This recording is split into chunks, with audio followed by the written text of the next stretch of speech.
Today we're going to talk about what is topicality. So topicality is a stock issue. There's four main stock issues, and they're really the heart of all debate. If you have a problem remembering, you just need to remember this is all you need.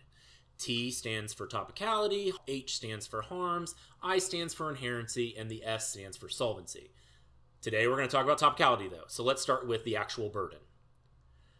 Entering the round, the affirmative's case is considered prima facie. What does prima facie mean? It's Latin for at first sight, but in the debate world we like to say at face value. So for topicality, that means that entering the round, the affirmative case is considered to be topical unless the neg can prove otherwise. So what is that neg argument? We'll talk about that next. The neg topicality argument is actually a structured argument of four different parts. Each part is important to explaining why topicality is important. The first part is interpretation. So each one of these is going to answer a specific question.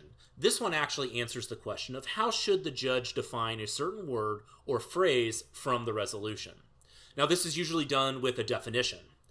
Next is violation. Violation answers the question of how does the affirmative plan or case not meet or violate the neg interpretation. That's pretty straightforward. But now we get into the more debatey part, starting with standard. And standard answers why should the judge prefer the neg interpretation. Now this is usually done by setting limits, grounds, a bright line, or referencing lexicon's best.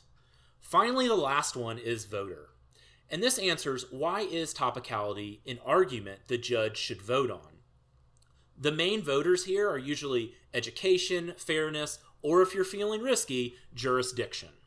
So, with that, how does the affirmative actually respond to this? Now, there's a lot of affirmative responses to topicality, but today we're only going to talk actually about two, and these are the two main ones. The first one is we meet.